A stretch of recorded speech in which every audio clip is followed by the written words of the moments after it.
Kia may well be Korean, but the new Ceed is almost as European as the Volkswagen Golf. It was designed in Europe, it's built in Europe, and it's been specifically crafted to appeal to our European tastes. Now, the Koreans clearly think that most Europeans like to carry lots of luggage because they've given the Ceed one of the biggest boots in this class. They obviously haven't met me though, because I tend to travel pretty light. There's also some extra storage underneath this false boot floor, as you can see, look at that.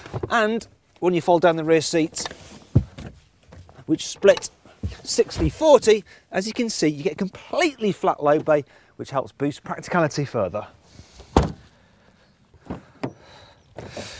The Ceed is nice and spacious here in the back as well, and those rear doors open nice and wide, which is handy when you're having to mess around putting the seats back, or I don't know, installing a child seat.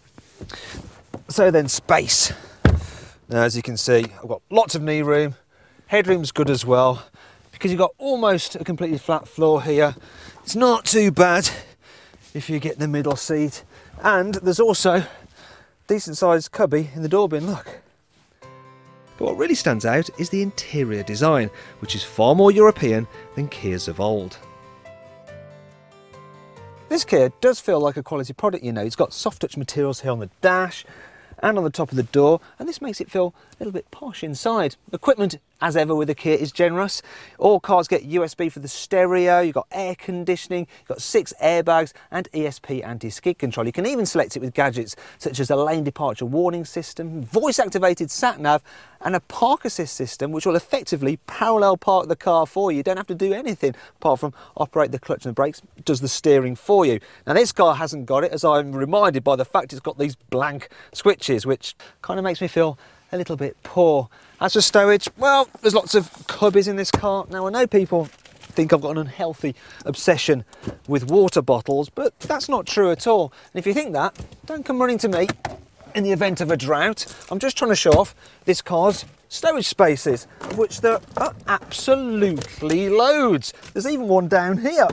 No, actually, that's just the fuse box.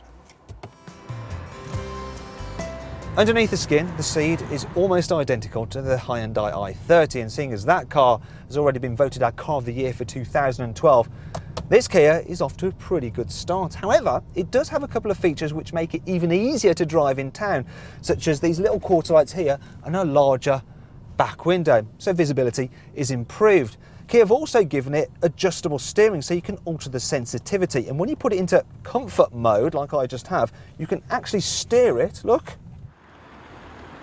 just with one finger. And obviously I don't recommend you go about driving using just one finger. I was clearly just trying to make a point. You can get this car with a choice of either diesel or petrol power, but if you do a lot of miles, you're going to want the engine in this car. It's the 1.6 litre diesel. Now, its emissions are low enough to make it exempt from road tax, but the best bit is that Kia say it'll return 76 miles per gallon, which is really handy considering the price of diesel these days.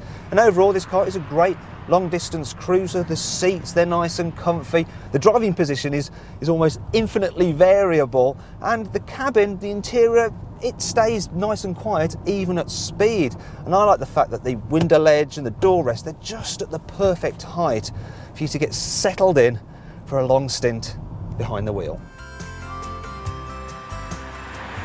Okay then, so the Kia Ceed, it's good in town, it's excellent on the motorway, but how about on a twisty back road? Well, I'm pleased to report that it impresses here as well.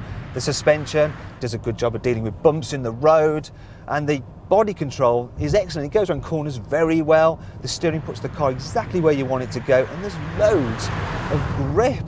That said, I'd never describe it as being as much fun to drive as something like a Ford Focus or a Mazda 3. It's more competent than engaging, and you're probably thinking, Matthew, why don't you just use your special steering wheel button to make the steering go stiffer by putting it into sports mode? The only problem is, when you do that, it just feels artificially heavy and, well, quite frankly, just a bit weird.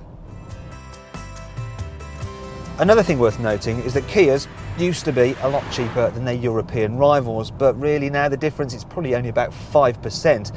And the thing is, when you go into a Kia dealer and ask for a discount, they'll probably look at you like you're a bit mad. Whereas if you go into a Vauxhall dealer, they kind of expect it. So often an Astra could be cheaper than the Kia Ceed. And then there's the fact that this car, yes, it looks European, it feels European, but still the badge on the bonnet is Korean. And some people are going to want something like a Golf just because it's got that desirable European VW badge. In many ways though, this Ceed is actually rather like the Golf. It's practical, it's comfy, it's well built, and it looks pretty good as well. However, compared to all its European rivals, it does have one trump card, and that is of course its industry-leading 7-year warranty. Subscribe to the Car Buyer channel for our latest videos. Click here to see our reviews of other hatchbacks, and don't forget to rate, share, favourite and comment on this video.